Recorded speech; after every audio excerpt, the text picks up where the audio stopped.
Welcome हो गया आप सबका फिल्मी गुरु की इस नई वीडियो में। दोस्तों आज हम जिस मूवी का ब्रेक डाउन करेंगे उसके ग्राफिक्स और स्टोरी बहुत ही शानदार है और ये मूवी 2012 में रिलीज हुई। चलते हैं मूवी की स्टोरी की तरफ। प्लैनेट मार्स के बारे में तो हम सभी जानते हैं और ये दिखाया गया है कि मार्स पर जिंदगी का वजूद मुमकिन है। वहाँ हवा भी है और पानी भी, मतलब हर तरीके से जिंदगी का वजूद मुमकिन है, लेकिन ये ग्रह वक्त के साथ साथ मर रहा है। मार्स पर एक शहर है जिसका नाम है जोडेंगा। जोडेंगा की फौज मार्स के लोगों को मारना चाहती थी। वहाँ एक और शहर भी है जिसका नाम है हीलियम। हीलियम बहादुरी से जोडेंगा का सामना कर रहा है काफी अरसे से। एक दिन दोनों शहरों के फौजों के बीच जंग हो जाती है। तभी तीन लोग जोडेंगा के राजा के पास आते हैं। उनमें जो लीडर है उसका नाम है शेंग। शेंग बहुत सी कुव्वतों का मालिक होता है। वो राजा को एक ताकत की शक्ल में हथियार देता है। ये ताकत बहुत ही शक्तिशाली है। शेंग राजा से कहता है अगर तुम हमारी बात मानो तो तुम इस ग्रह पर राज कर सकते हो। राजा उनकी बात मान लेता है। दरअसल शेंग में ऐसी पावर थी कि वो किसी भी शक्ल में बदल लेता है और वो किसी भी ग्रह पर जा सकता था। फिर सीन धरती पर शिफ्ट होता है। वहाँ एक आदमी दिखाया जाता है जिसका नाम है जॉन कार्टर। वो पोस्ट ऑफिस जा रहा है और अपने भतीजे को एक चिट्ठी लिखता है। चिट्ठी में वो लिखता है कि जल्दी यहाँ आ जाओ, मुझे तुमसे मिलना है। वहाँ जॉन कार्टर पर नजर रखी जा रही थी। जॉन कार्टर चिट्ठी डालकर निकल जाता है। उसका भतीजा वो चिट्ठी मिलने के बाद जल्दी से मिलने आ जाता है। वहाँ आकर उसे पता चलता है कि उसका चाचा जॉन कार्टर अचानक से मर गया है। वो उसके चाचा के फ्यूनरल की जगह पर जाता है। वो एक कमरा था जो सिर्फ अंदर से खुल सकता था।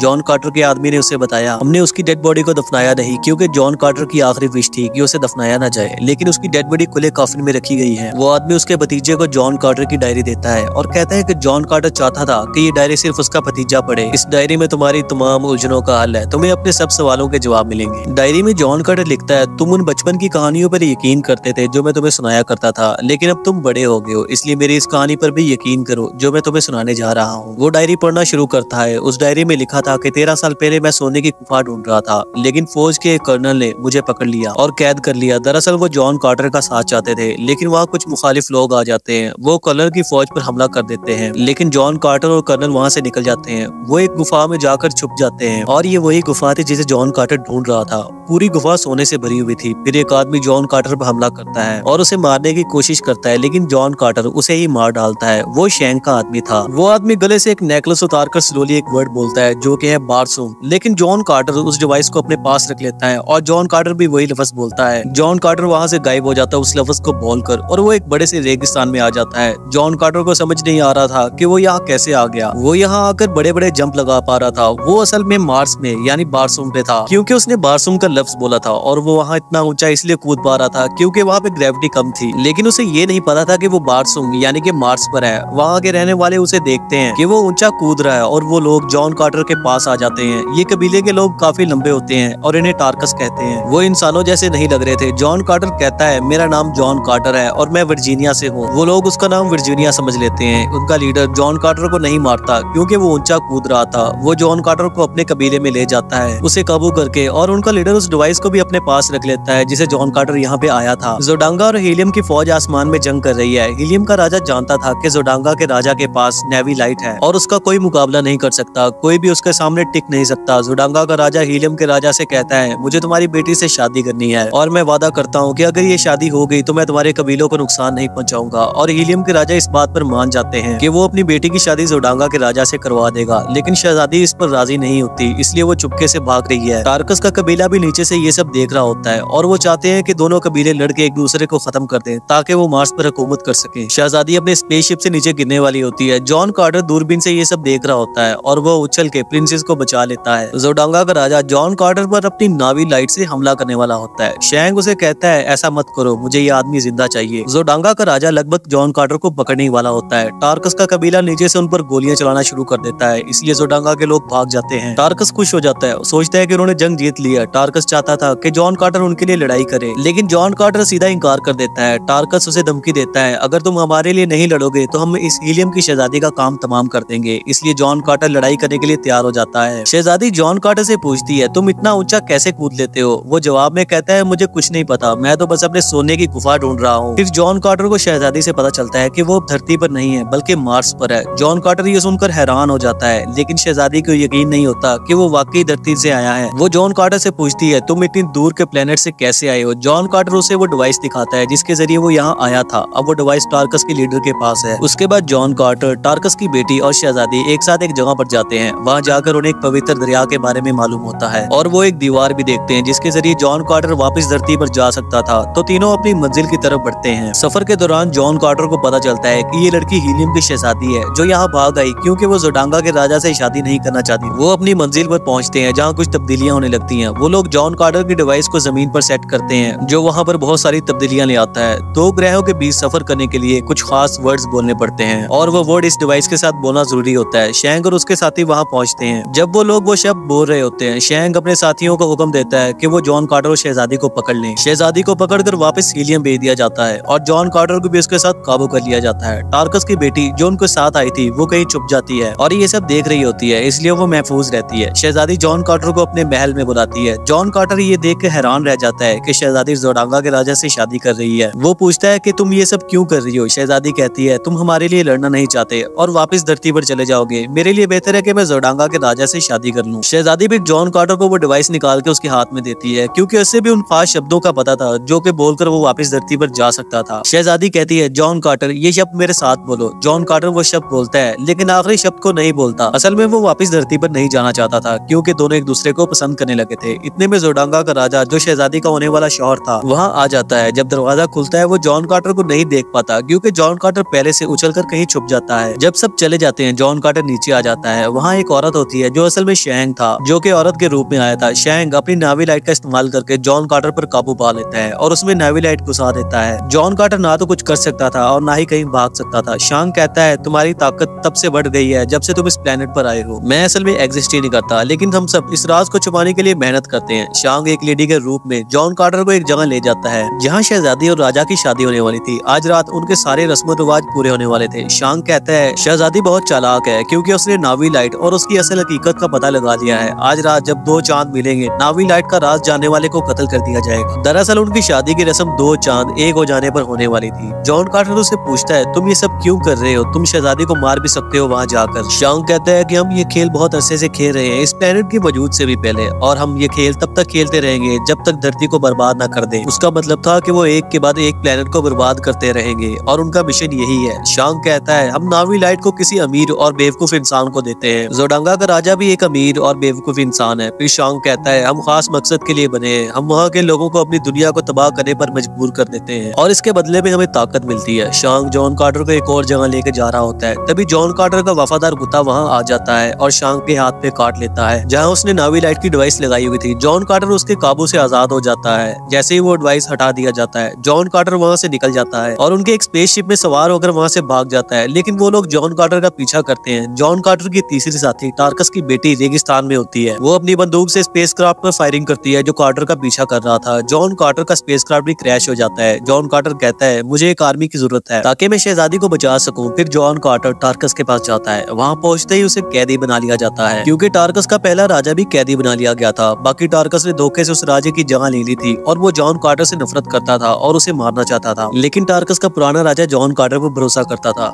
कि वो उनकी इज्जत को दोबारा वापस ला सकता है। अगले दिन जॉन कार्टर और टार्कस का पुराना राजा एक विशाल जानवर के साथ छोड़ दिए जाते हैं। लेकिन जॉन कार्टर उस जानवर का काम तमाम कर देता है। वो उस टार्कस राजा को भी खत्म कर देता है जो पहले राजा की जगह फ्रॉड से आया था। अब पुराना राजा वापस अपनी कुर्सी पर बैठता है और राजा बच जाता है। जॉन कार्टर शहजादी को बचाना चाहता था क्योंकि आज रात दो चांद इकट्ठे होने वाले थे और इस रस्म के पूरे होने पर शहजादी की शादी हो जाती और शैंग शहजादी को मार डालता। लेकिन जॉन कार्टर शादी की रस्म पूरी होने से पहले वहाँ पहुँच जाता है। वो जोर से कहता है ये सब एक साजिश है जो हमारे सामने हो रही है क्योंकि जोडांगा के लोगों ने हीलियम पर काबू पा लिया था और वो तुम्हारी शादी के पूरे होते ही हीलियम पर हमला करेंगे। जोडांगा का राजा अपनी तलवार निकालता है और वहाँ जंग शुरू हो जाती है। टार्कस की फौज भी हीलियम की मदद के लिए वहाँ पहुँच जाती है। दोनों कबीले मिलकर जोडांगा का सामना करते हैं ताकि उन्हें उनके इलाके से निकाल दें। जॉन कार्टर जोडांगा के राजा को खत्म कर देता है लेकिन उसी वक्त शैंग शहजादी का डुप्लीकेट बन के रियल शहजादी पर तलवार तान देता है। लेकिन शहजादी उसका नेवी लाइट निकाल लेती है जो शैंग के कंट्रोल में था और उसे दूर फेंक देती है। लेकिन शैंग फिर से वो डिवाइस चालाकी से हासिल कर लेता है। जॉन कार्टर उसे मारने ही वाला होता है लेकिन अचानक शैंग वहाँ से गायब हो जाता है। उसके बाद जॉन कार्टर और शहजादी की शादी हो जाती है। उस रात शैंग वहाँ किसी और रूप में आता है और वो जॉन कार्टर के चेस्ट पर हाथ रखकर वो वर्ड्स बोलता है जिससे वो वापस प्लेनेट अर्थ पर चला जाए और वो जॉन कार्टर को वापस धरती पर भेज देता है। जॉन कार्टर जब उठता है तो वो खुद को उस सोने की गुफा में पाता है जिसे वो काफी वक्त से ढूंढ रहा था। लेकिन अब वो वापस मार्स पर जाना चाहता था क्योंकि उसकी बीवी शहजादी अभी भी मार्स पर है लेकिन उसके पास वो डिवाइस नहीं है जिससे वो वापस मार्स पर जा सकता था। फिर जॉन कार्टर ने 10 सालों तक उस डिवाइस को ढूंढा। आखिर में उसे वो डिवाइस मिल जाती है। ये पूरी कहानी जॉन कार्टर का नेफ्यू पढ़ रहा होता है। जॉन कार्टर ने उसे ये सब कुछ लिखा था और कहा था तुम्हें अब पता चल गया होगा कि क्यों मैंने अपनी अपनी डेड बॉडी को दफनाने के लिए मना किया, क्योंकि अगर धरती पर मेरी बॉडी को नुकसान पहुंचेगा तो मार्स पर भी मुझे नुकसान होगा, और जहाँ मेरी डेड बॉडी का कॉफिन है उसकी चाबी तुम खुद हो और मेरी लाश की जिम्मेदारी तुम पर है। जॉन कार्टर का नेफ्यू देखता है कि उस कमरे के दरवाजे पर कुछ अल्फाबेट्स लिखे हैं। वो वहाँ अपना नाम उन अल्फाबेट्स के साथ लिखता है, लेकिन दरवाजा नहीं खुलता। फिर वो वहाँ अपना पेट नेम लिखता है जो कार्टर उसे बुलाता था। जैसे ही वो नाम लिखता है दरवाजा खुल जाता है, लेकिन पीछे से एक आदमी आता है जो उसे मारने की कोशिश करता है, लेकिन उस आदमी को कोई गोली मार देता है और वो वहीं पर दम तोड़ देता है। जॉन कार्टर का नेफ्यू देखता है कि जॉन कार्टर अभी तक जिंदा है। वो उस मरे हुए आदमी के पास जाता है और उसके कोट से वो डिवाइस निकालता है। अब वो इस डिवाइस के जरिए मार्स पर जा सकता है। ये जो मरा गया शख्स था वो शैंग ही था, जो अपना रूप बदल के वहाँ आया था। शैंग अब किसी भी प्लेनेट पर जा सकता है और वो जॉन कार्टर का पीछा करते हुए यहाँ तक आ गया था। अब जॉन कार्टर अपने मकसद में कामयाब हो गया है। वो अपने भतीजे से कहता है कि किताब लिखो, किसी से मोहब्बत करो और अपनी जिंदगी का मकसद बनाओ। फिर जॉन कार्टर एक जगह पर लेट जाता है। वो डिवाइस लेकर दोबारा मार्स पर चला जाता है और यहाँ ये मूवी एंड हो जाती है। दोस्तों, अगर आपको ये मूवी पसंद आई तो इस वीडियो को लाइक करके चैनल को सब्सक्राइब कर लें। तब तक take care and good bye.